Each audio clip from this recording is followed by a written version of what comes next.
Ukraine is making steady progress in a counteroffensive launched this month and has recaptured several towns in its southeast. But its troops have suffered heavy losses as they try to penetrate Russian lines. Even with the defeat, incremental progress fell short, given that Russia had months to strengthen its defenses on a 600-mile front. The success so far, even in the early stages of what is likely to be a long campaign, bodes well for Ukraine. Ukraine faces pressure to retake swaths of territory to retain support from Western allies and punish Russian President Vladimir Putin. The focus of the battle in Ukraine has also shifted to the road towards Mariupol, where the Ukrainian offensive is slowly pushing back Russian troops, and British Challenger tanks are ready to join the battle, a minister in Kyiv said.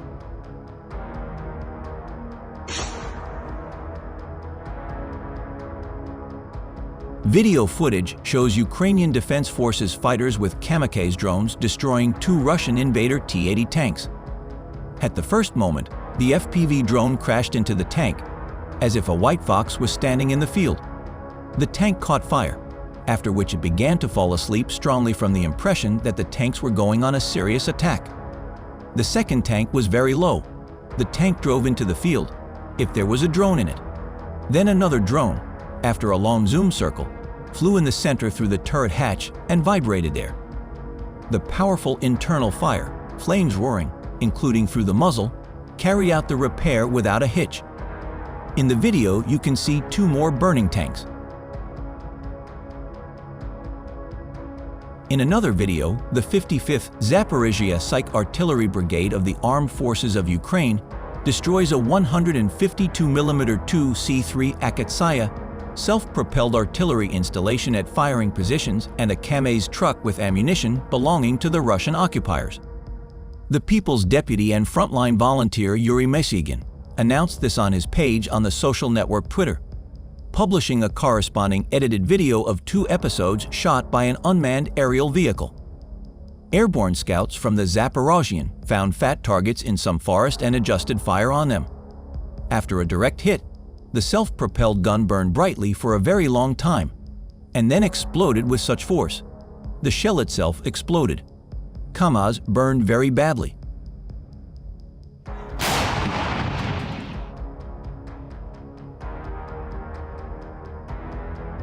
The Ukrainian counterattack suddenly increased in intensity as it appeared to have captured a village on the front line. Piatykhatky was reportedly left behind with the retreating Russian troops following an intense wave of Ukrainian attacks this week. Piatykhatky's liberation would mark Ukraine's first village gain in nearly a week, as well as an increased offensive on the most direct route to Crimea. The recapture of Piatykhatky will be Ukraine's first significant victory on the southern front since launching its counteroffensive earlier this month. While Ukraine has yet to confirm the rearrests, a Russian-mounted official said on Sunday that the village in the southern region of Zaporizhzhya had fallen. The focus of the battle in Ukraine has turned to the road towards Mariupol, where the Ukrainian offensive is slowly pushing back Russian troops, and British Challenger tanks are ready to join the battle, a minister in Kyiv said. Hanna Maliar, Deputy Defense Minister, said the most active fighting was no longer around Bakhmut, in the eastern Donetsk region, but in the south, and particularly towards the 2 coastal towns of Berdyansk and Mariupol. The movement toward Mariupol, notorious for the devastation it took in the first months of the full-scale invasion, was still gradual, with the front said to have been pushed back by about a kilometer.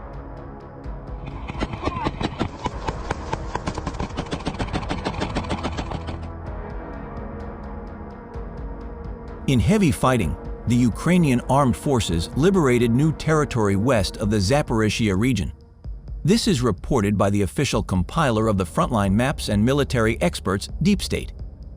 Deep State has expanded the zone of liberated territory, where Ukrainian defenders are securely entrenched, near Lomkovo, and also includes the village of Piatykhatky in the primary liberation zone. He denied the neighboring Foals acquittal, But he also denied reports by the Rashists that the Ukrainian armed forces entered Piatykhatky through a narrow corridor and were now surrounded by the enemy from all sides. And in a summary of the last day posted on his Telegram channel, Deep State, in particular, wrote, Zaporizhzhya Shadow. Expect official information from a mountain assault brigade in Piatykhatky. The General Staff of the Ukrainian Armed Forces reported on 19 June that Russia had lost 220,450 soldiers in Ukraine since the start of the full-scale invasion, with an estimated 630 casualties as of 18 June. In a video address that evening, Ukraine's President, Volodymyr Zelensky, said moving forward was the most critical thing. He added, "Every soldier, every new step we take, every meter of Ukrainian land liberated from the enemy is of the utmost importance." Meanwhile, Vladimir Rogov, leader of the Russian-occupied Zaporizhzhya region, posted on Telegram, "The enemy's wave-like attacks are bearing fruit, despite heavy losses." He said that fighting was still ongoing, but that Ukrainian troops had entrenched themselves there under fire from Russian artillery. This was later endorsed by pro-war Russian military blogger Wargonzo, who claimed that Russian troops had abandoned villages on the front line.